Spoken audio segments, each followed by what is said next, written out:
The morning started like most others. Coffee, silence, sunlight slipping through the slats of the wooden blinds.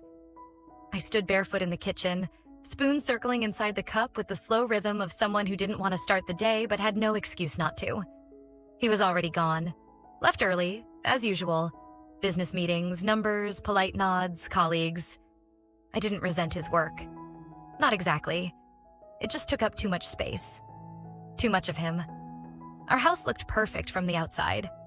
A modest, modern build tucked into a quiet cul-de-sac, trimmed hedges, pale stone porch, matching mailboxes.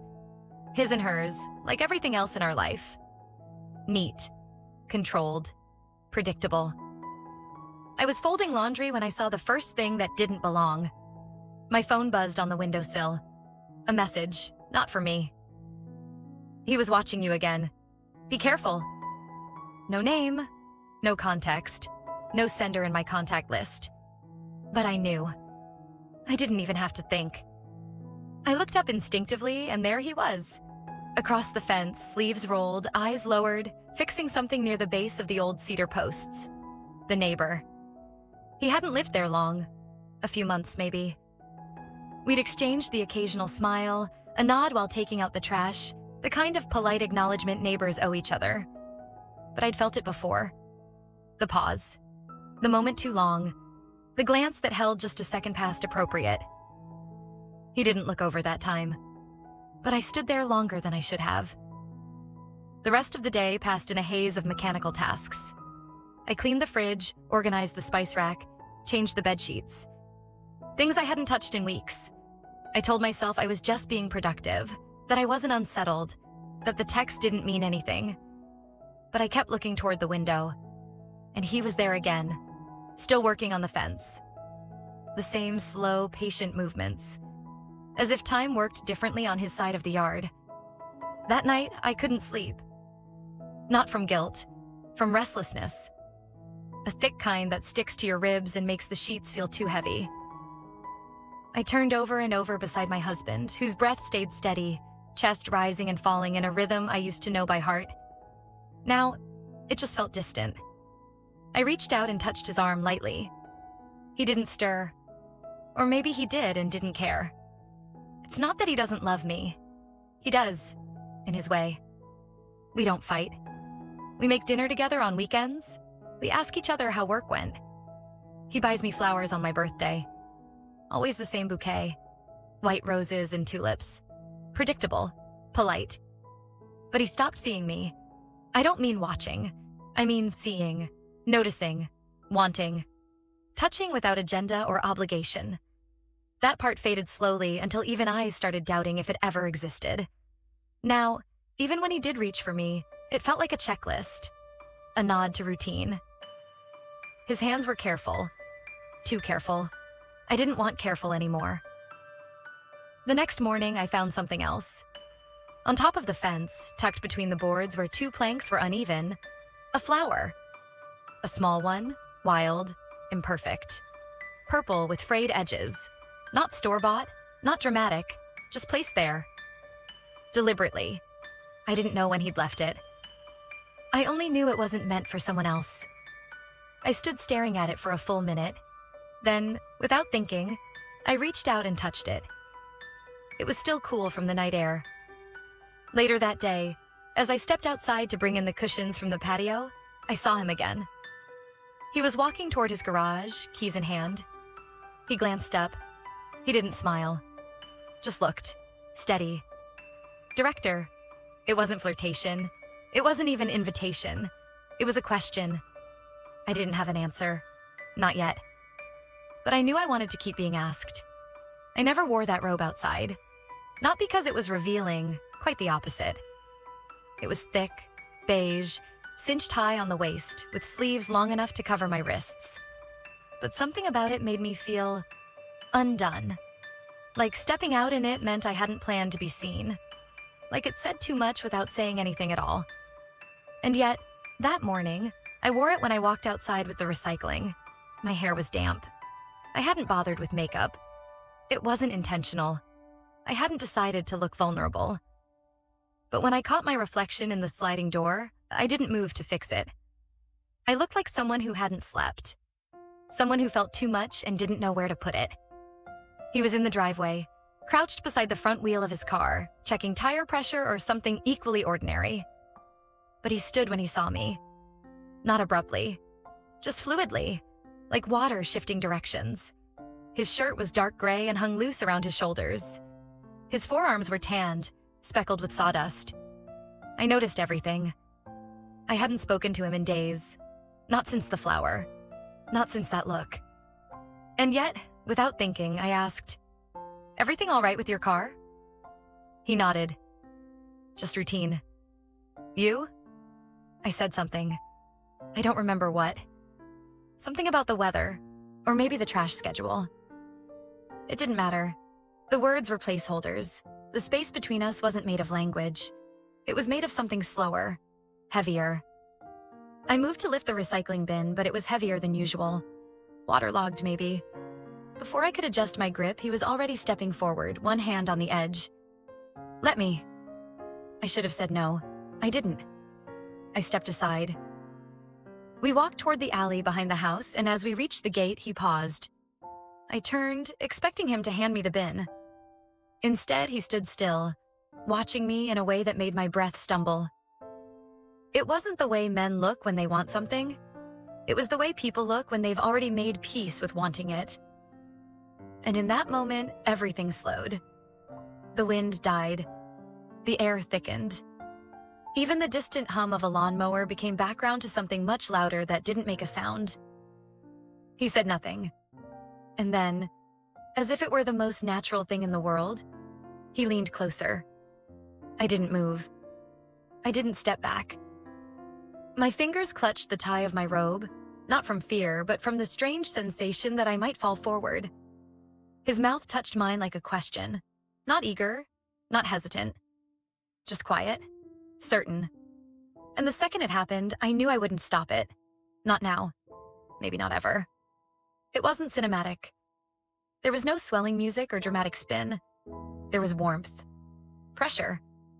The way his hand barely grazed my waist, hovering like he wasn't sure if he had the right to stay. I answered for him without speaking. I kissed him back. Not long, not deeply, but fully. When we pulled away, there was no apology in his eyes, no panic in mine, just breathing.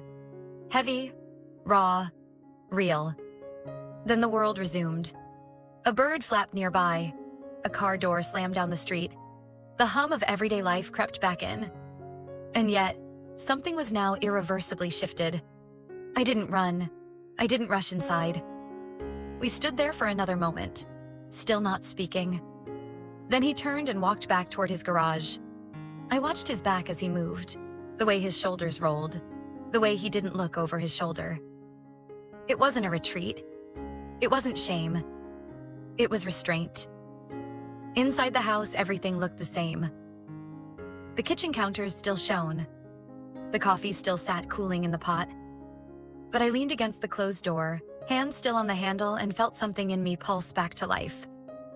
A thrum I hadn't felt in years. Not lust, not adrenaline. Something quieter. Need, craving, recognition. I went upstairs, peeled off the robe, and stood in front of the mirror. My lips were still flushed, my skin warmer than usual.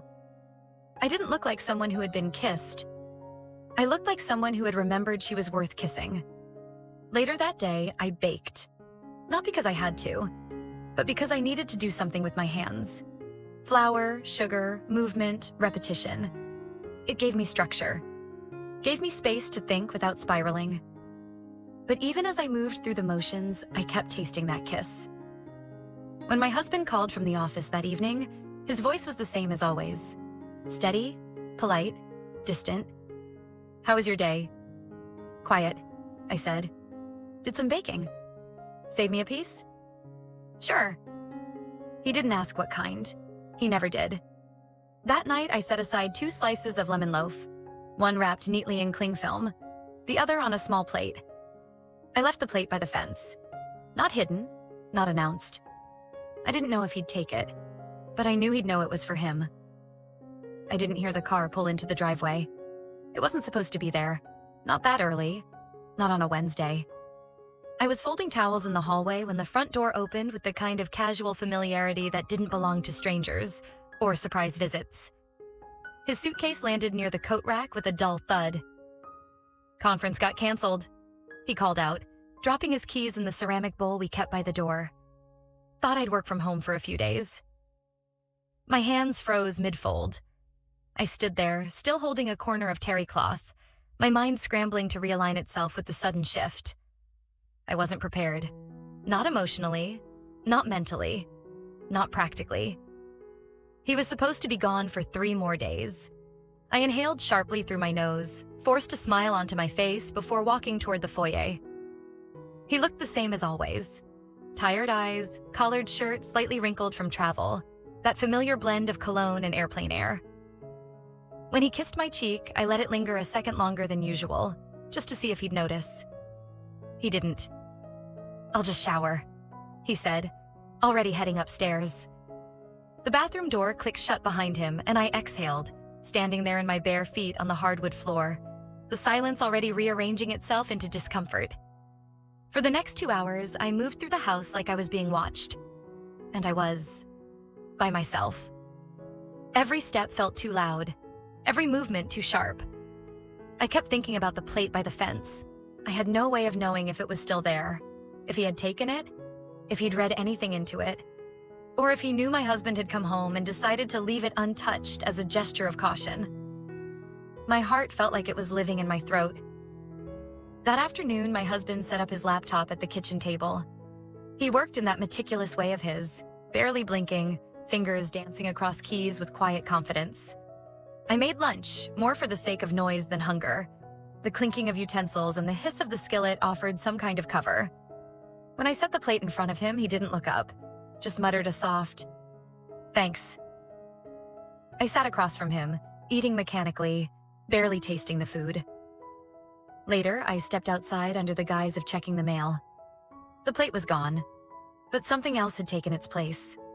A small envelope, no stamp, no name, just tucked beneath the corner of the fence where the boards didn't quite align. I didn't open it immediately. I slipped it into the pocket of my cardigan, waited until the hallway was empty, then locked myself in the laundry room. It was a short note. Just 6 words. "We both pretend." But why? No signature, no handwriting flourish, just that. I stared at it for a long time, the washing machine rumbling behind me like distant thunder. I didn't know how to answer. I wasn't even sure if I was supposed to. That night, my husband suggested we watch a movie. Something light, something funny. I agreed, not because I wanted to, but because refusal would mean questions. I curled next to him on the couch, his arm around my shoulder, the scent of his aftershave pressing into my skin like an obligation. I let my head rest against him. I smiled at the right moments. I even laughed once, but my body wasn't there. At one point, I looked across the room and the reflection in the dark window caught my eye. We looked like a couple, relaxed, at ease. But I couldn't stop thinking about the 6 words in my pocket. Couldn't stop wondering if he knew, if he saw it too. That we were 2 actors repeating a scene too many times, hoping muscle memory would make it real again. Later that evening, after he fell asleep with the TV still murmuring in the background, I stepped out onto the porch. The night air was cool against my skin. Across the yard, the light in his garage was still on. It was past midnight. I hesitated, then crossed the lawn barefoot, the grass damp beneath my feet. I didn't knock. I didn't call his name. I just stood at the edge of the driveway, waiting. He came out eventually, wiping his hands on a cloth, eyes narrowed slightly in the dark. I didn't speak. Neither did he. We just stood there, the tension folding in on itself, pressing down like fog. He gestured toward the workbench. There was a small wooden carving in progress. A bird, maybe. Something delicate. "It's for my daughter," he said finally. "Her birthday's coming up." I nodded. "She's 22 now. Lives in Michigan. Haven't seen her since spring." His voice was low, matter of fact. I leaned against the frame of the garage, arms crossed, feeling the cold creep up my calves. "You're good at that," I said, meaning the carving. But we both knew I meant something else. He didn't thank me, didn't respond. Instead, he asked, "Does he know?" My breath caught. "No," I said, "not yet." A long silence settled between us, thick and restless. "You know," he said, "people always think affairs happen because something's missing. But sometimes it's not about what's gone. It's about what never got to exist." I didn't answer. He didn't ask me to stay. I didn't need to be asked. But I turned around and walked home anyway. Slowly. Inside, my husband had shifted positions on the couch, pulling the blanket higher over his chest. I stood there for a while, watching him sleep, wondering if he still dreamt of me. If he ever had. Then I climbed the stairs, took off my cardigan, placed the note in the drawer next to my bed, and lay down beside a man who loved me in theory. And I closed my eyes, holding the memory of a question that had no safe answer. The next morning began with the slow grind of routine, but everything felt louder. The sound of the toaster ejecting a slice of bread startled me. The coffee machine buzzed with an urgency that grated. My husband's voice as he took a call from upstairs seemed to echo through the walls like a siren. Or maybe it was just me. Thin-skinned, exposed in places I'd forgotten I had. I walked outside under the pretense of watering the plants, carrying the metal can with both hands, though it was barely half full. The fence was there, unassuming, almost too quiet. No plate, no flower, no note. But I stared at it anyway, as if the wood might open and whisper something I needed to hear. By noon, the temperature had risen, and the air felt too thick for comfort. I tied my hair up messily and changed into a loose shirt that hung just off one shoulder, letting it fall where it wanted. I hadn't planned on going anywhere. But the inside of the house began to suffocate me. The stillness was no longer peaceful. It was oppressive. He was in the garage again. Same posture, hunched over a workbench.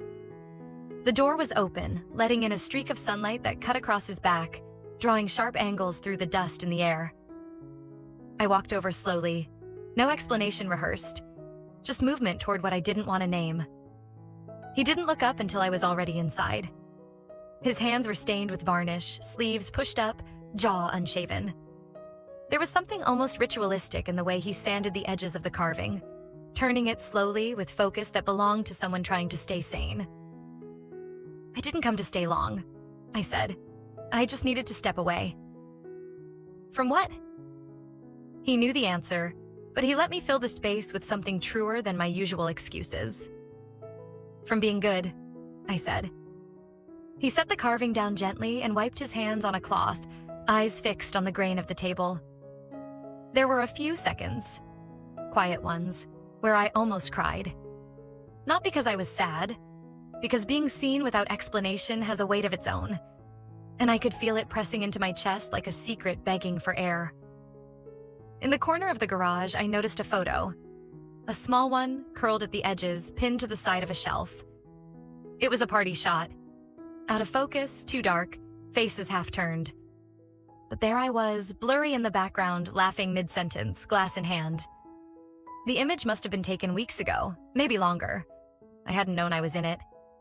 He caught my stare. "I kept it because of how it felt," he said. "Not because of how it looked." I didn't know what to say. I didn't even know what I was feeling. There was something illicit about seeing yourself from someone else's hidden perspective. Like walking in on a conversation about you. Like overhearing your name in a stranger's mouth. I left without touching him. That evening, my husband suggested we go to dinner over the weekend. Maybe try that new place by the river. I smiled. I nodded. I pretended I hadn't already planned something else. I told him I'd be taking a short solo retreat on Saturday. A wellness weekend, I said. Time for yoga, reading, sleep. He seemed genuinely pleased. "You've been tense lately," he said. "Maybe this will help." He didn't mean it as a slight. He meant it as care. But the words lodged somewhere between my ribs where truth tends to hurt the most. "I think it will," I said. Before bed, I spent longer than usual in front of the mirror. Not examining flaws, not smoothing anything down. Just looking. My face hadn't changed.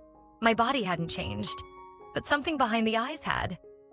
A tightness that wasn't sadness. A hunger that had stopped waiting for permission.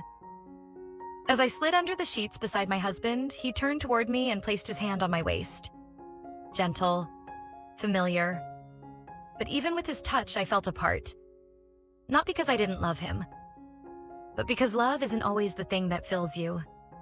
Sometimes it just coexists with absence. When his breathing deepened into sleep, I stared at the ceiling for a long time. I thought of the photo in the garage, of the quiet way he'd said he kept it for the feeling. I wondered what it would be like to be loved for a moment instead of a memory.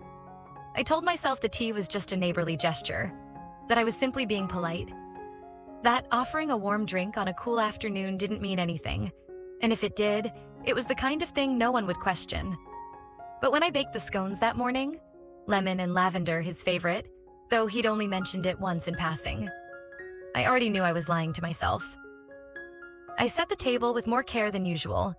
2 cups, the good napkins, a small plate of butter I softened just right. The sugar was in its glass jar, the milk in a tiny porcelain pitcher we never used except for guests. I didn't know what I expected him to say, or not say, but I knew I was dressing the ordinary in ceremony. He knocked once, softly, and I opened the door before he could knock again.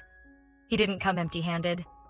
A jar of his homemade jam, dark red and imperfectly sealed, sat in his hand like a peace offering. I took it with a quiet thank you and stepped aside to let him in.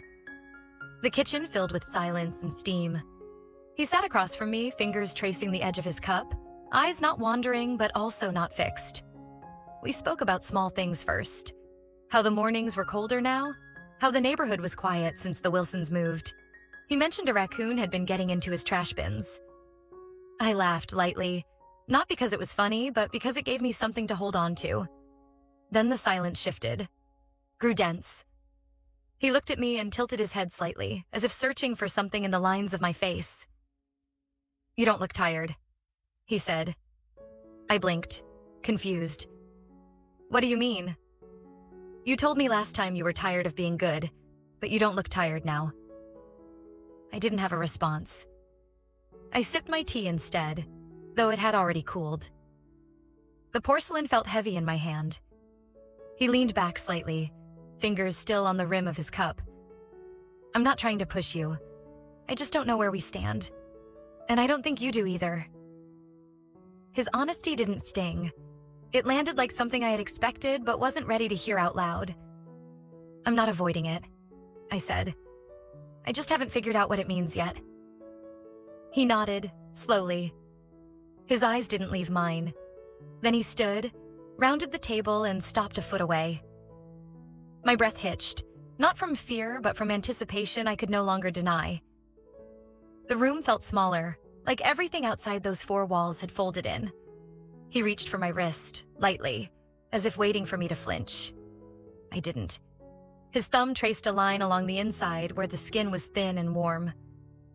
"I think you already know," he said, and then he kissed me. It was nothing like the first time. That one had been soft, uncertain, like walking across a frozen lake and hoping it wouldn't crack. This was different. This was deliberate. Not rushed, not aggressive. Just sure. Grounded, like we'd both stopped apologizing. His hand slid to my lower back, not possessive but firm, like he needed the confirmation that I was there. Real, not imagined.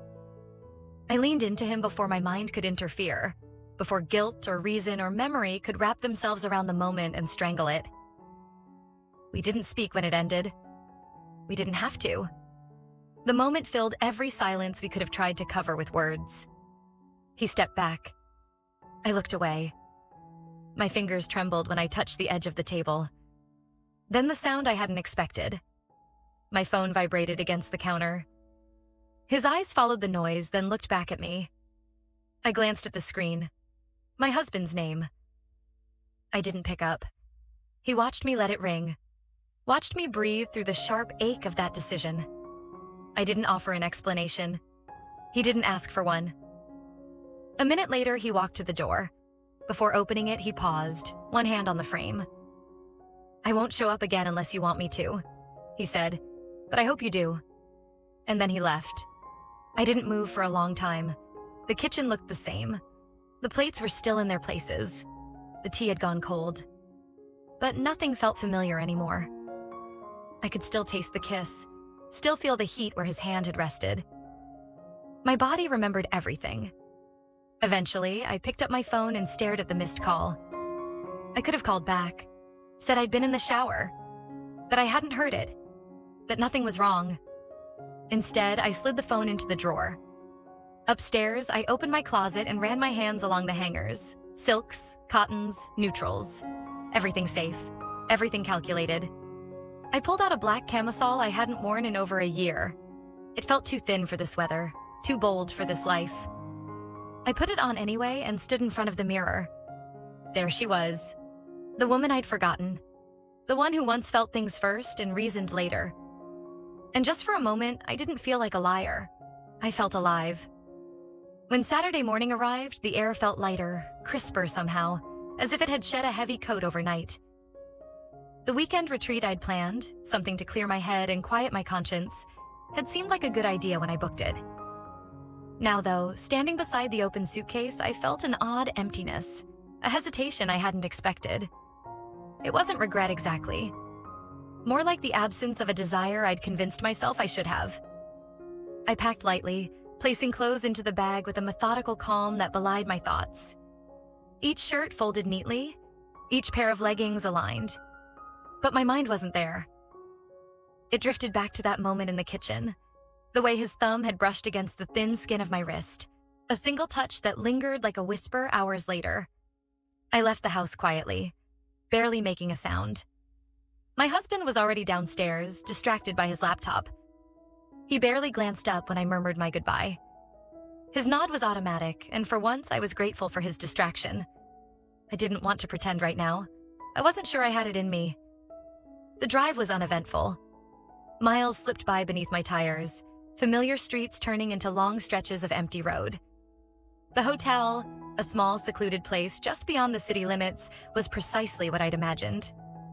Quiet, tasteful, anonymous enough to let me slip in unnoticed, yet comfortable enough not to feel suspicious.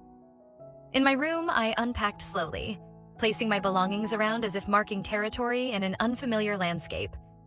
I ran my hand over the crisp sheets, noticing the impersonal yet welcoming feel of fresh linen. Standing by the window, I gazed outside, the late autumn trees painting the scenery in muted yellows and browns. For a moment, I felt at peace, but it didn't last.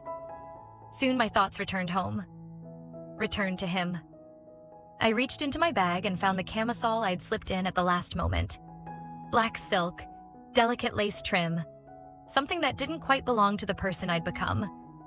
I put it on slowly, almost ceremonially, then watched my reflection in the mirror.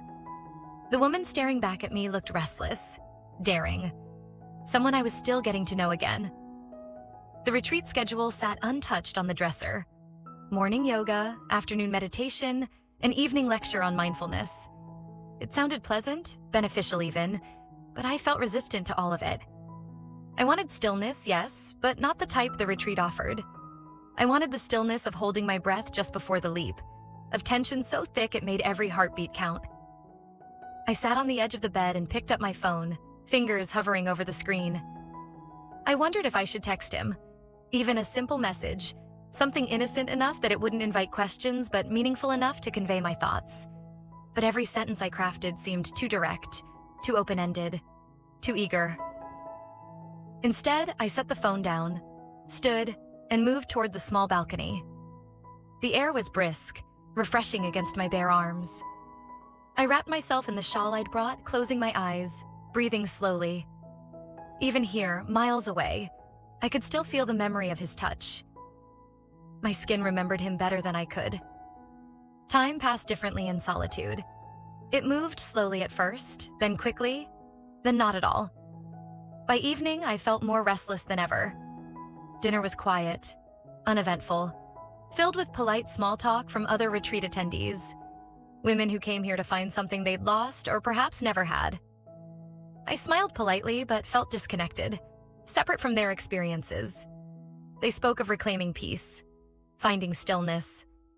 Meanwhile, I found myself craving the turbulence I'd left behind. Back in my room, the silence became deafening. I paced, tried reading, even considered calling home just to hear familiar sounds, anything to interrupt the quiet. But calling felt wrong, deceptive somehow. I couldn't pretend tonight, not even over the phone. I slipped into bed early, pulling the sheets up to my chin, eyes open in the dark, listening to the faint sounds of the woods outside my window. The retreat promised peace, but my body ached with longing. Not for comfort, not for routine, for something raw, unresolved. I missed the complexity of his presence, the challenge it posed to my carefully maintained facade. Sleep came fitfully, interrupted by dreams that were more memories than fantasy. I woke frequently, heart racing, the room filled with the quiet hum of unfamiliarity. Each awakening felt like breaking through the surface of dark water, gasping for air. Early in the morning, still dark outside, I rose quietly. The retreat wasn't working, not in the way I'd hoped. It was too peaceful, too neat, too distant from the messiness of real life. I packed quickly, almost urgently, driven by a need to move, to act. I couldn't stay. It was pointless to pretend otherwise. Driving home in the half-light of dawn, the roads were empty, streets wet from an overnight drizzle, the headlights carving paths through morning fog. When I reached the neighborhood, I slowed instinctively, as though returning cautiously from a place I'd promised myself I'd never go again. I parked in the driveway, noticing immediately that the house across from ours, his house, was quiet, curtains drawn. A wave of uncertainty gripped me. Had I imagined this connection? Had it faded during my brief absence? Inside, the house felt different. I walked slowly through the rooms, noting details. The jacket my husband left tossed carelessly over a chair, coffee mugs sitting unwashed in the sink. The quiet wasn't peaceful. It was thick with tension, a sense that the house itself held its breath, waiting for my next move. I unpacked methodically, placing everything back where it belonged, restoring order. When finished, I stood in our bedroom, looking out the window. His garage door was closed, a silence emanating from within.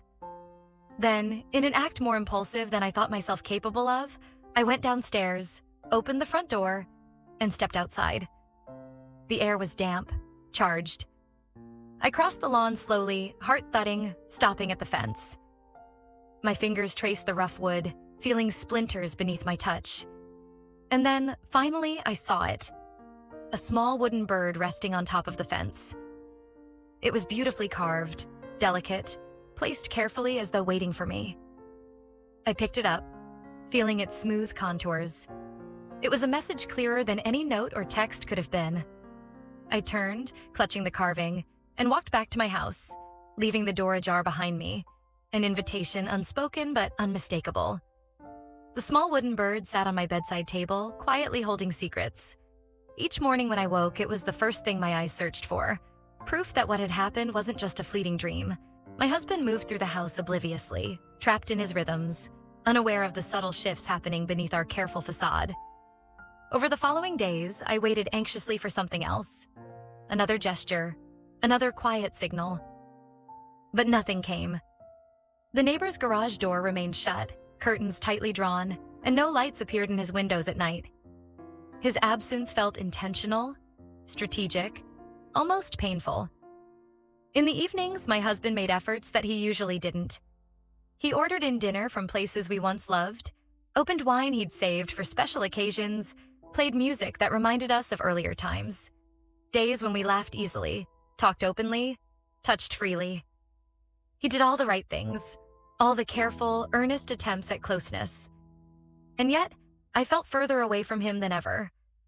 It wasn't anger or frustration, it was sorrow. A deep, quiet sorrow, like watching someone wave from behind a glass wall, visible yet unreachable. The affection he showed didn't ease me.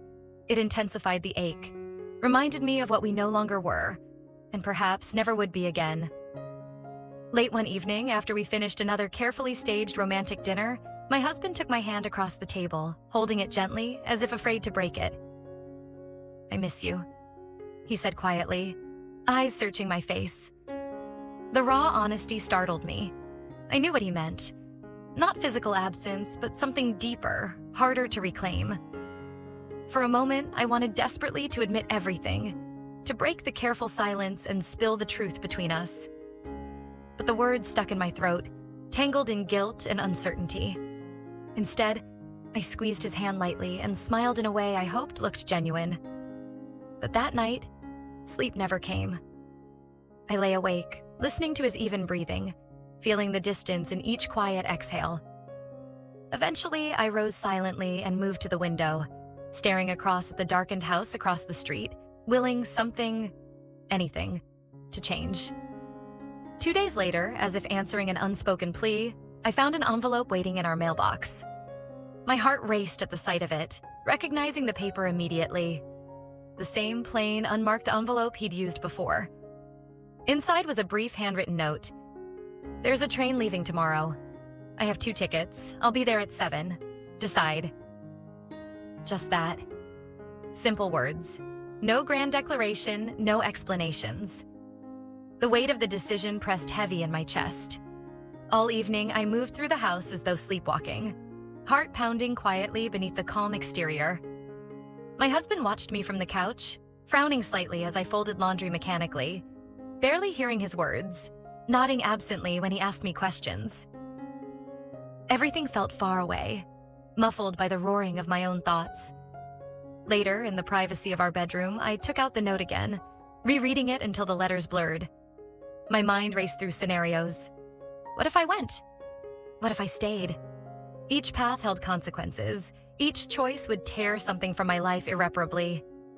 The next morning, I woke early, feeling oddly calm. I showered slowly, dressing in clothing that felt intentionally neutral, comfortable enough for travel, but unassuming enough to avoid suspicion. My husband sat in the kitchen, his laptop open, sipping coffee distractedly. I'll be home late tonight, I told him softly, trying to steady my voice. A few errands to run. He barely looked up, giving a vague nod, his mind clearly elsewhere. The day passed in a blur of restless waiting. By evening, as the shadows lengthened, I stood in our quiet kitchen, taking in every detail. The clock above the stove ticking rhythmically, the faint scent of soap lingering in the air, the half-empty coffee cup left carelessly beside the sink. At 6:30, I stepped out of the house, heart hammering with every step down the driveway. Outside, the twilight was heavy, the world painted in shades of gray and fading gold. I glanced once at my own house, wondering briefly if I would ever see it the same way again. I reached the corner where he'd agreed to wait. He was already there, standing beside his car, hands deep in his pockets, posture casual but eyes watchful, alert. I approached slowly, breathing carefully, each step measured, purposeful. You came, he said quietly. I had to, I replied, voice steadier than I expected. But as we stood there in silence, reality pressed in around me. This was no fantasy, no imagined escape.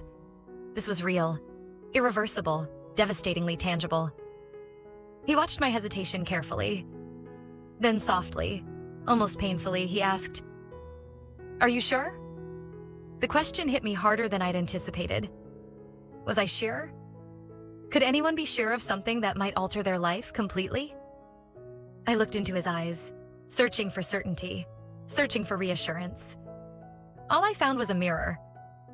He was as uncertain as I was, holding on by the same thread. I don't know, I admitted finally, honesty breaking through. He nodded slowly, understanding in his expression. He didn't move closer, didn't touch me. Instead, he opened the passenger side door silently, leaving the decision solely mine. For a long moment, I stood frozen between 2 lives, the weight of 1,000 unspoken words pressing down on me. I wanted desperately to move, to step forward or back, but my feet felt anchored to the pavement. Finally, I stepped toward the open door, placing one hand on the cool metal frame. The train was leaving soon. If I went, I would leave everything behind. My husband, the house, the quiet comfort I'd spent years building. If I stayed, I'd return to familiar emptiness, routine comforts masking an ache I'd grown to know intimately. Then, abruptly, headlights flashed across our faces. A familiar car turned slowly down the street. My husband's car, earlier than expected. Headlights illuminating us in a stark, merciless glare. My heart stopped. He slowed almost to a halt, looking straight at us. I met his eyes through the windshield, seeing recognition, confusion, and finally hurt wash across his face. Then slowly, wordlessly, he drove forward, parking quietly in the driveway, disappearing inside our house without a single glance back. I stood trembling, my hand still gripping the car door, suddenly acutely aware of the consequences, my heart pounding louder than the distant rumble of the train I'd planned to catch. The neighbor watched silently, waiting for my next move. I stepped back slowly, carefully shutting the car door. "I can't," I whispered finally, pain sharp in every syllable. He didn't argue, didn't plead. He simply nodded, eyes filled with quiet understanding. I turned slowly, walking back toward my house, knowing fully that whatever waited behind that familiar door, nothing would ever be the same again. The house felt utterly foreign as I stepped through the front door, as if its walls had quietly rearranged themselves during my brief absence. The lights in the hallway were dim, barely illuminating the space where I stood. My husband's keys lay carelessly on the table, as always, next to his wallet and phone. Nothing unusual there, yet the familiar scene felt charged with silent tension. He was upstairs. I could hear the faint creak of his footsteps, rhythmic and methodical, the sound both comforting and unnerving in its normality.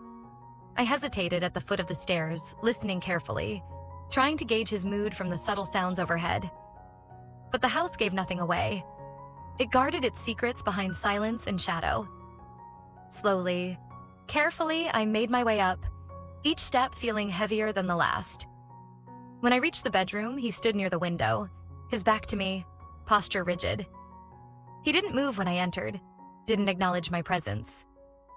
He just continued to stare out into the darkness. I waited in silence, uncertain how to begin, my heart beating erratically against my chest. Minutes stretched uncomfortably between us, thick with unspoken tension. Finally, he turned around slowly, his eyes meeting mine with a quiet intensity I hadn't seen before. "I don't want explanations," he said softly, his voice strained but controlled. "Not tonight." I nodded slowly, throat tight with emotion. His refusal wasn't anger or bitterness. It felt deeper, more painful. He didn't want the careful lies or forced truths that would inevitably follow if we spoke. For tonight, at least, silence was our fragile shelter. He stepped past me, careful not to touch, and moved towards the door. He paused briefly on the threshold, head slightly bowed, shoulders heavy with exhaustion. For a moment, it seemed he might speak again, but he didn't. Instead, he simply walked out, closing the door quietly behind him, leaving me alone in the dimly lit room. I stood motionless for several moments, absorbing the weight of what had just happened. His calm had rattled me more than anger could have. It was resignation, an acceptance of something irreparably changed. It felt final. Slowly, I sank onto the edge of our bed, fingers gripping the sheets tightly, their coolness grounding me. My thoughts raced, fragmented and chaotic, looping back through the events of the evening. The scene at the car, the look in my husband's eyes through the windshield, the quiet understanding of the man across the street as I stepped away. Each image burned vividly into my mind, each one painful in its clarity. The wooden bird still sat quietly on my bedside table, small and delicate, a silent reminder of all I'd almost given away. I reached out and picked it up carefully, turning it over slowly in my hand. It felt impossibly light, fragile, just like everything else in my life now. Sleep didn't come easily that night. I lay awake, staring at the ceiling, listening to the house creak and settle around me, wondering if it, too, felt the weight of the secrets it now held. At some point, I must have drifted off, dreams restless and fragmented, blending reality and anxiety into a confusing blur. I woke early, feeling drained and unsettled. My husband wasn't beside me. The space where he usually lay was undisturbed, pillows untouched, sheets smooth. He'd never come to bed. I found him downstairs in the kitchen, already dressed, his face calm but carefully neutral. He handed me a cup of coffee silently, the gesture polite, distant. We drank without speaking, the quiet, oppressive, yet strangely comforting. As he gathered his things for work, I felt compelled to break the silence, to say something, anything, to acknowledge the enormous shift that had occurred between us. But every word felt inadequate, trivial. Instead, I watched him quietly, feeling a helpless sorrow rise inside me. At the door, he paused briefly, turning slightly to meet my eyes. "Take care today," he said softly, his voice gentle but detached. And then he left, closing the door firmly behind him. The emptiness he left behind felt overwhelming. I moved slowly through the house, feeling oddly disconnected from familiar spaces. Every room seemed tainted by what had happened, each corner holding invisible echoes of betrayal and disappointment.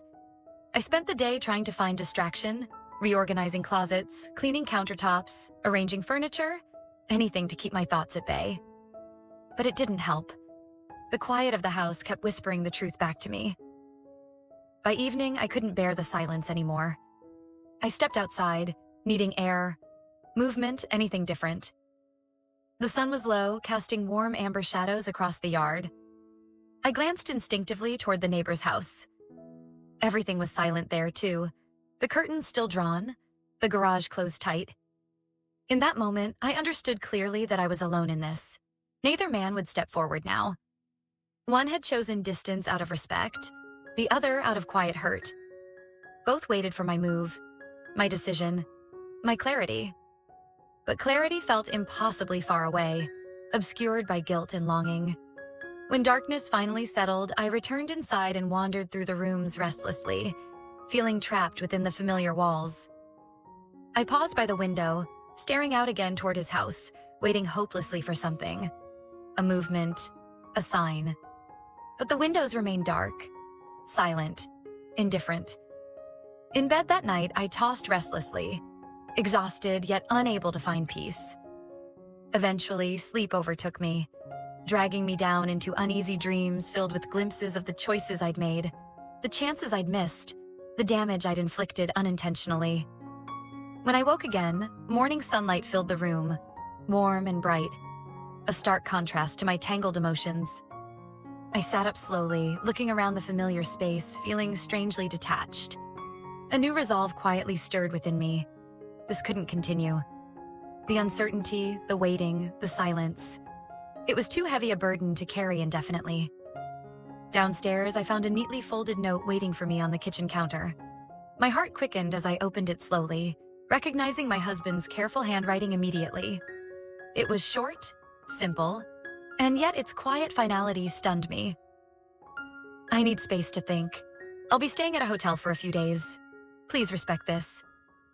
No anger, no accusations, just quiet dignity. I sank onto the nearest chair, holding the paper tightly between trembling fingers, understanding clearly the crossroads at which we now stood. He'd left the decision entirely in my hands, trusting me to choose our future or to accept its end. And as I sat alone, clutching his words, I knew without doubt, whatever happened next, nothing would ever be simple again. Days passed slowly after he left. The house, once comforting in its predictability, had turned into a quiet monument of uncertainty. Each corner echoed with memories, small moments, insignificant at the time, but now unbearably sharp. The way my husband used to lean casually against the kitchen counter, coffee in hand, unaware of the distance growing between us. The quiet evenings we spent side by side, each absorbed